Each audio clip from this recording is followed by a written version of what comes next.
My name is Marcus, and until 3 days ago, I worked as a nighttime video technician and telemetry analyst for the Ohio Department of Transportation.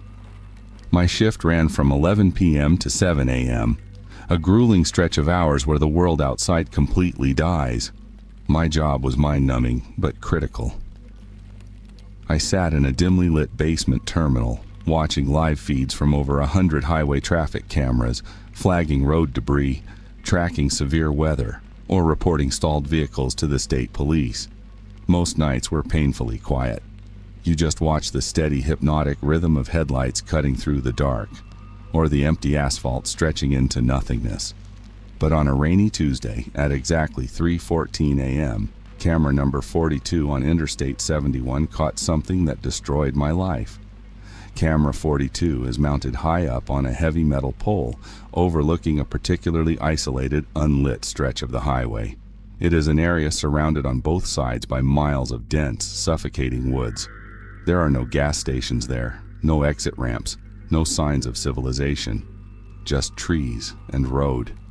The only illumination comes from a single, flickering sodium street lamp right below the camera's mount, casting a sickening yellow glow onto the gravel shoulder. And right there, standing perfectly still in the pouring rain, was a man. He didn't have a car. There was no broken-down vehicle in sight. He was just standing on the shoulder, drenched, facing away from the road, and staring directly up into the camera lens. At first, I thought it was a stranded hitchhiker or a drunk teenager, though his posture was incredibly rigid. I adjusted my control stick and zoomed the lens in as far as the digital resolution would allow. My stomach instantly dropped into a cold, hollow pit. He was wearing a vintage, oversized white clown suit. It wasn't a cheap, modern Halloween costume. It looked like heavy tailored canvas, with oversized red pom-poms down the chest and ruffled cuffs at the wrists. What struck me as deeply wrong was how clean it was. Despite the torrential downpour and the mud from the ditch, the fabric was pristine, glowing starkly against the dark asphalt like a beacon. But it wasn't the suit that made the breath catch in my throat. It was his face. He wasn't wearing a rubber mask. He had neon pink cosmetic prosthetics violently attached to his cheeks. They were thick, unnatural pieces of silicone designed to pull his lips back, stretching his mouth into an impossibly wide, permanent grin that reached almost to his earlobes. But the prosthetics were peeling at the edges.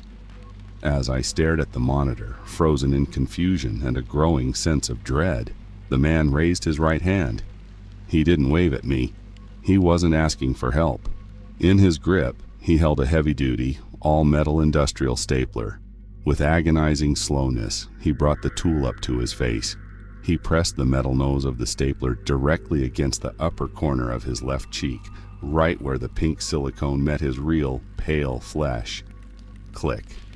Even through a completely silent video feed, the visual was so visceral that my brain supplied the sound. I flinched, pulling back from my desk. The man's eyes widened, but his expression didn't change.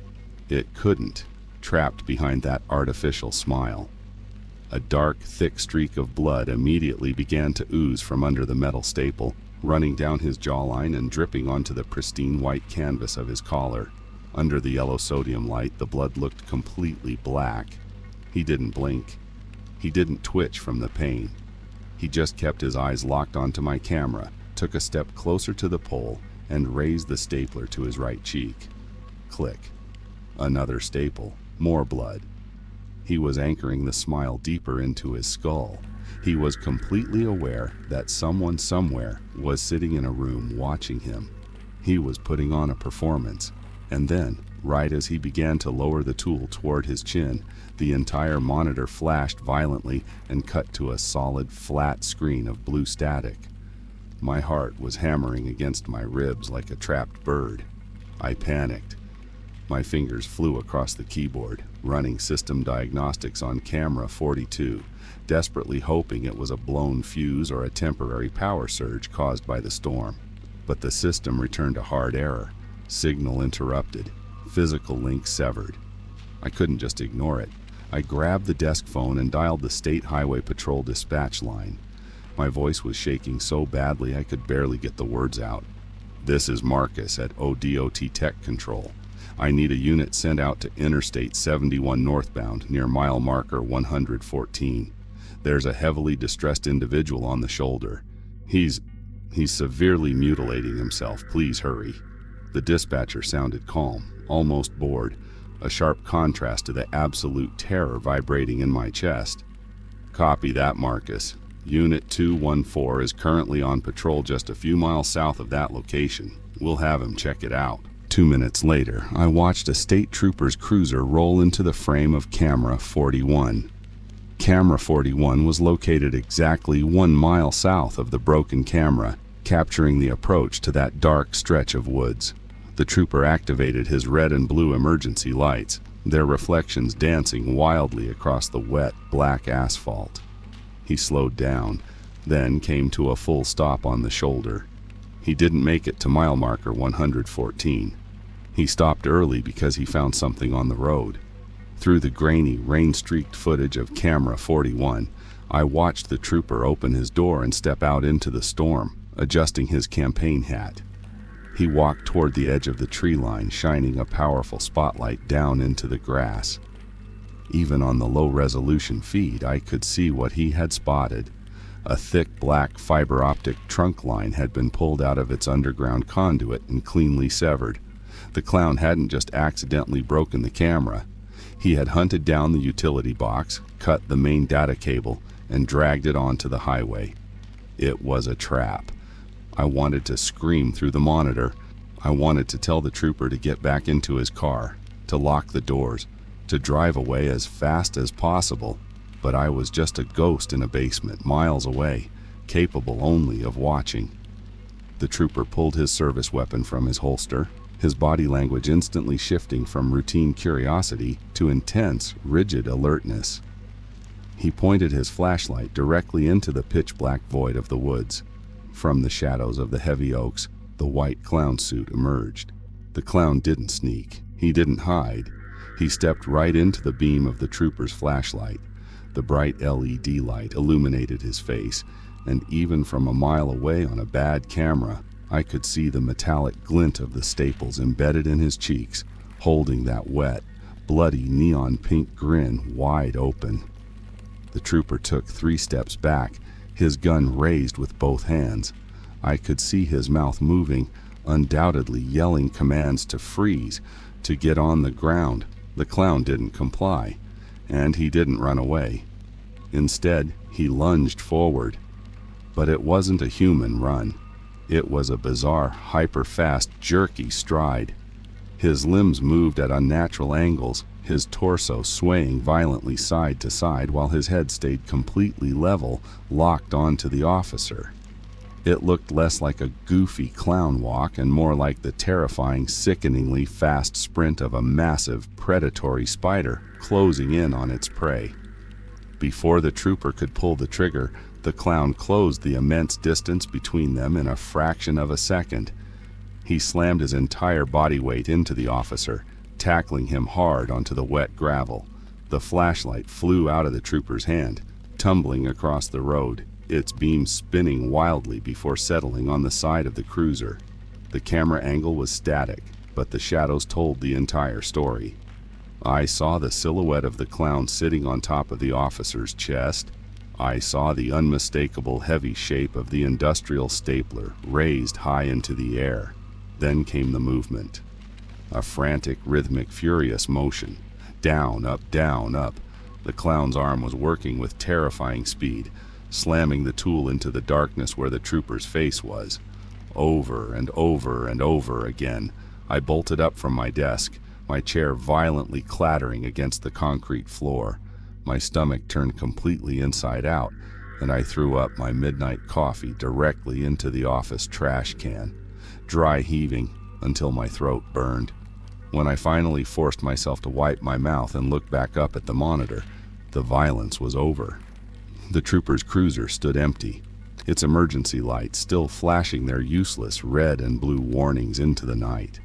The clown was gone. The trooper was gone. The only thing left on the empty highway was the officer's flashlight, rolling slowly back and forth in the wind and the pouring rain. That was 3 days ago. The police eventually found the trooper deep in the woods about 50 yards from the highway. The official internal report was kept entirely classified, and the local news briefly mentioned a tragic, fatal assault by an unknown transient to avoid a statewide public panic. But the horrific rumors among the department staff spread like wildfire. The technicians who went out to repair the cable whispered about what the clown had left behind. They said the trooper wasn't just killed. They said his face had been horribly, surgically altered, that a massive, permanent, artificial expression had been violently fixed onto his flesh using dozens of heavy metal staples. A signature, a mirror image of the clown's own agonizing neon grin. I quit my job that very morning. I didn't even wait to collect my final paycheck. I packed my car, drove straight to my apartment, and I haven't stepped a single foot outside since. I locked every deadbolt. I nailed the kitchen windows shut. I drew every single blind, plunging my living room into total darkness, terrified of what might be looking back at me from the street below. Every light in my apartment is turned on. I cannot stand the dark anymore. It's exactly 3 a.m. right now. I've been sitting on my floor for hours, clutching a kitchen knife, trying desperately to stay awake, trying to convince myself that I'm safe, that he doesn't know who was watching the feed that night. But a few minutes ago, the power to my entire building went out. The lights didn't flicker, they were cut.